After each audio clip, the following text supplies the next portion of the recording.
Have you ever found yourself wondering about, the real backbone of a family's legacy? Not the big titles or the public fame, but what really defines them? Yeah.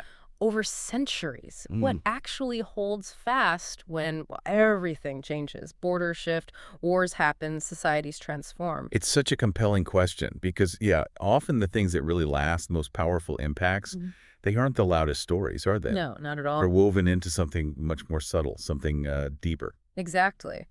And that's precisely the kind of deep dive we're taking today. We're stepping into, a pretty remarkable 600-year history. 600 years, wow. Yeah, the Freiherren von Buchwitz, a European noble family mostly rooted in Silesia, which, is now part of Germany and Poland. Right. But this isn't really a story about pomp and circumstance. Our mission, if you like, is to unpack what the family itself called Haltung. Haltung. It's a fascinating concept. It really is. Think of it as this sort of enduring, quiet line of conduct, a deep sense of responsibility, and just an extraordinary capacity for adaptation, especially when facing huge changes. So it's about understanding what truly endured through all that upheaval. Precisely. What were the core principles, the character traits that lasted across 6 centuries of, constantly shifting landscapes? Almost like their values acted as a compass, Yeah. right? Guiding them regardless of what the outside world was doing. That's a great way to put it, a compass. So let's kick things off right at the beginning, because while the Buchwitz name became so tied to Silesia, Uh-huh. their earliest known roots are actually further west, in Vogtland, a region in Germany. That's right. That's where we find the first whispers of the family. Their documented history in Silesia really starts later, early 16th century, Okay. specifically 1524. That's when they appear in what was then the first Stentum Ols, sort of a semi-independent duchy back then Right, within the Holy Roman Empire. right. And this was the key move. An early ancestor, Wenzel Buchwitz von Buchau.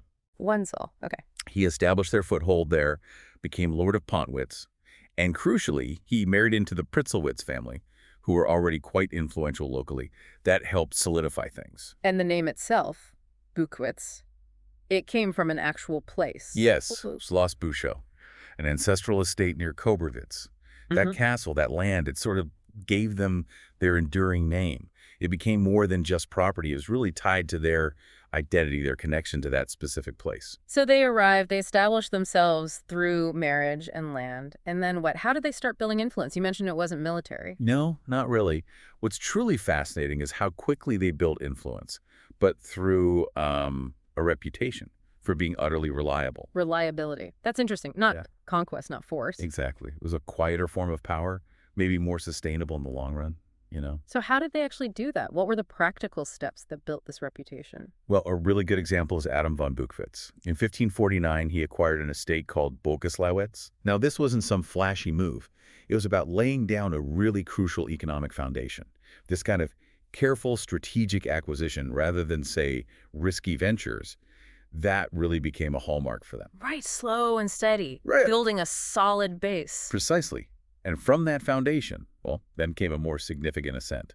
Adam's son, Carl von Buchwitz. Carl, okay, this is later. Yeah, he lived across the late 16th and early 17th centuries, and he was the one elevated to Freiherr status.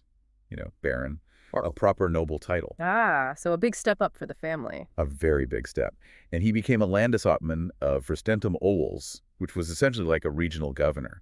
That really cemented their administrative power. Okay, so moving into governance as well. Definitely. And he became lord of more significant estates, like Bogislawitz, which his father acquired, and also Wilkow, plus his marriage into the Rohrenstein family. Another powerful family. Oh, yes. Very powerful. That brought immense influence, wealth, and expanded their network even further. And this is where you see that Haltung starting to really manifest. I think so, yeah, because their estates, Wilkow, Langendorf, Niederstraum, they expanded, but it wasn't through force.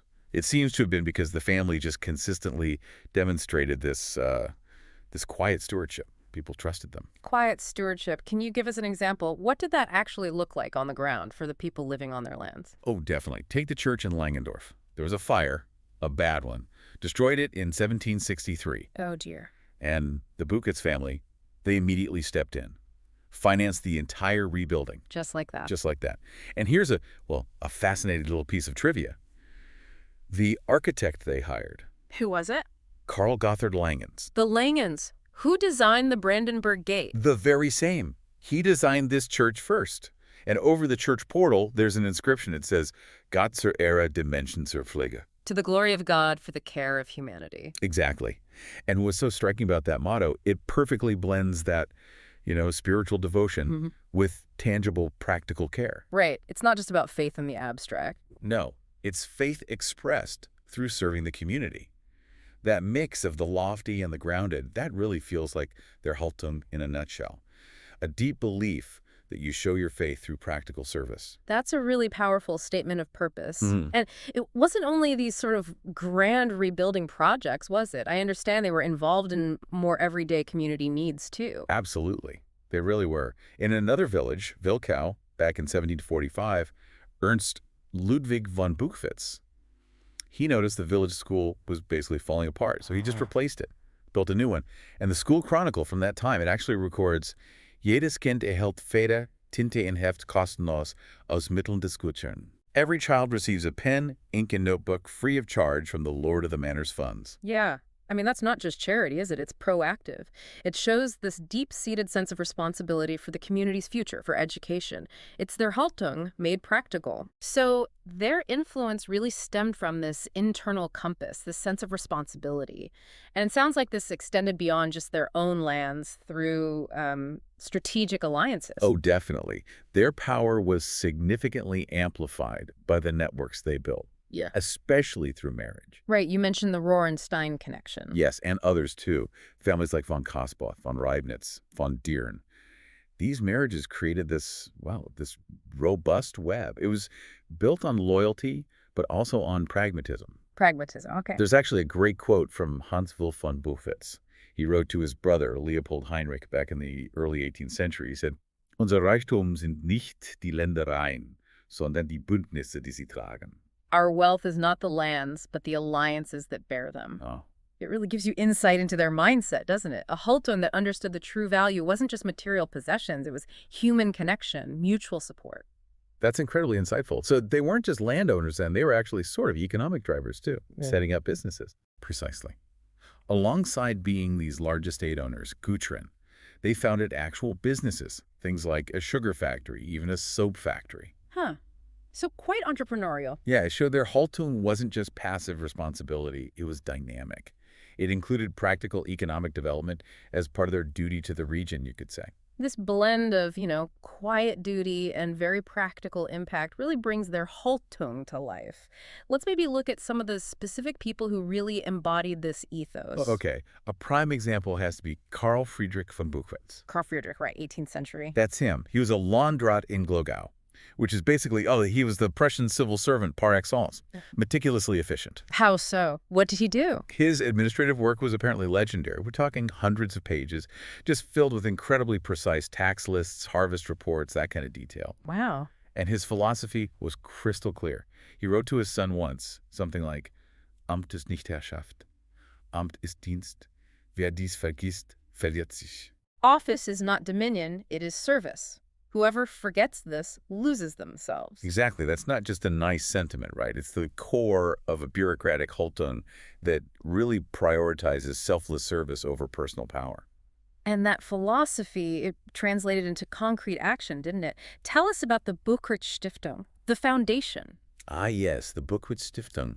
Founded in 1789, it directly supported orphans and impoverished widows in the community. How did it help them? Provided practical things, school materials for the kids, firewood for heating, even basic medical care. It helped over 200 families every year.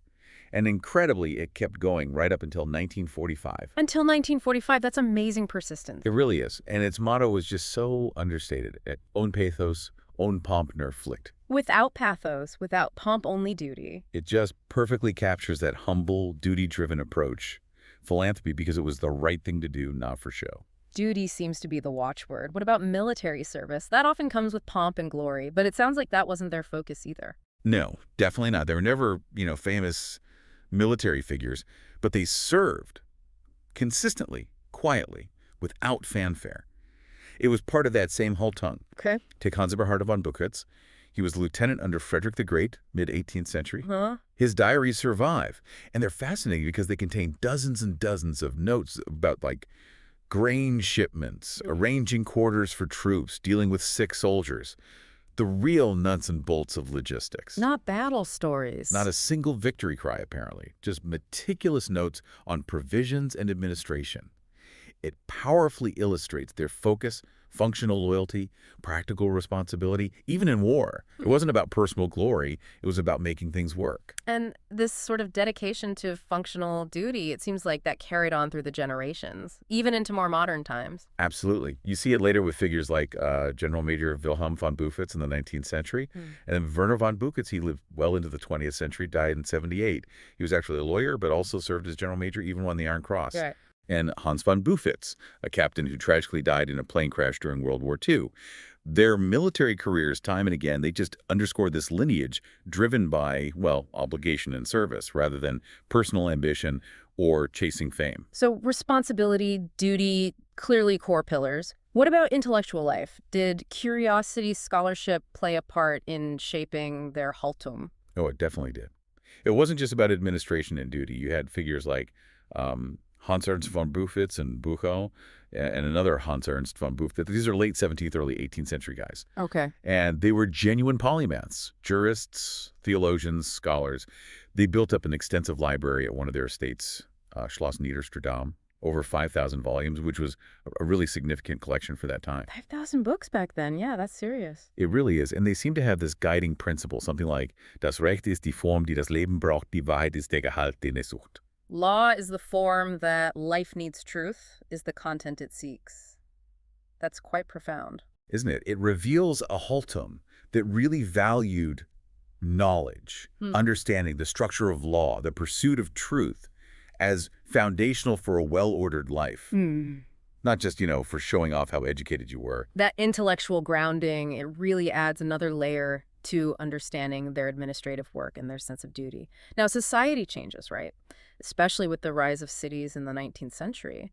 How did their Haltung, rooted in these estates, adapt to that? That's a really fascinating turning point. It comes with Friedrich Wilhelm von Buchwitz. He was a Prussian court chamberlain in the 19th century. And around 1850, he made a significant shift. He moved the family's main center of gravity, so to speak, from Silesia to Berlin. To the cities, so a major change in environment. Rural estates giving way to, what, urban townhouses? Exactly. Townhouses complete with their own libraries and winter gardens, mind you. So a different setting. But did their core identity change? Did the Haltung survive the move? This is where their adaptability, guided by that Haltung, really shines. Because reports suggest the family's core values remained remarkably consistent, even in Berlin.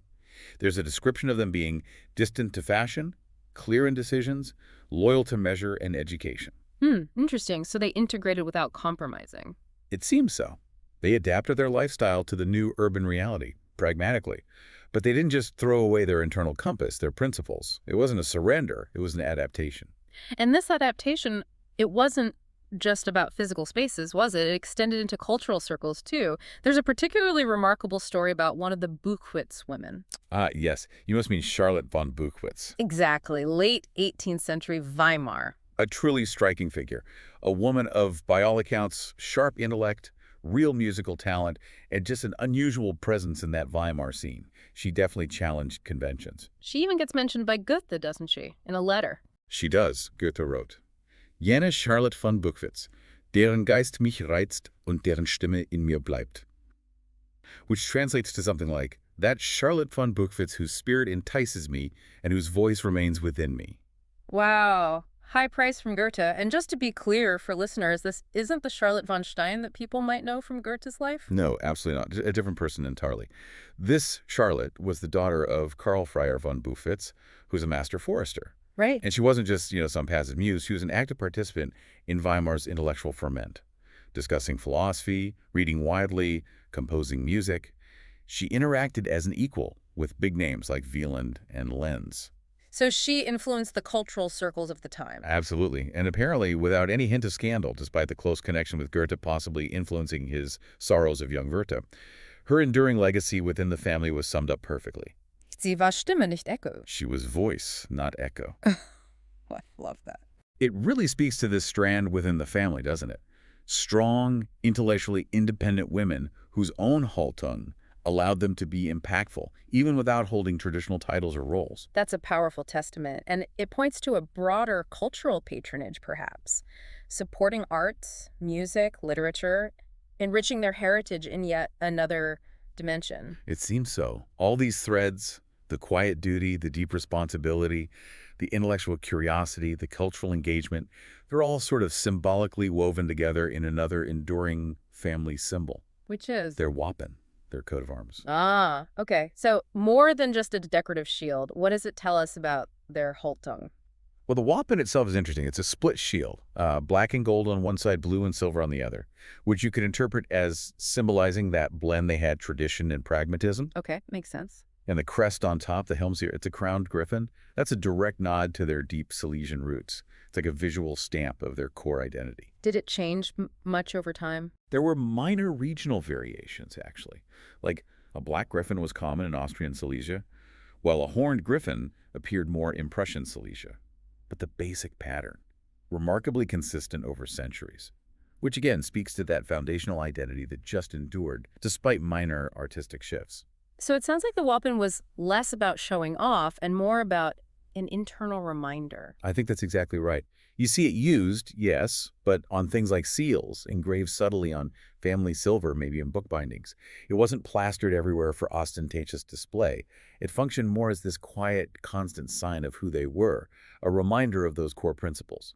Responsibility, modesty, loyalty to a certain style, certain measure. It was like a visual shorthand for their Haltung, keeping them on course. This idea of an enduring identity, this Haltung, it must have faced its absolute toughest test in the 20th century. Before that, though, there was this formal unification. Yes. Back in 1720, the Buchwitz and Buchau lines formally unified.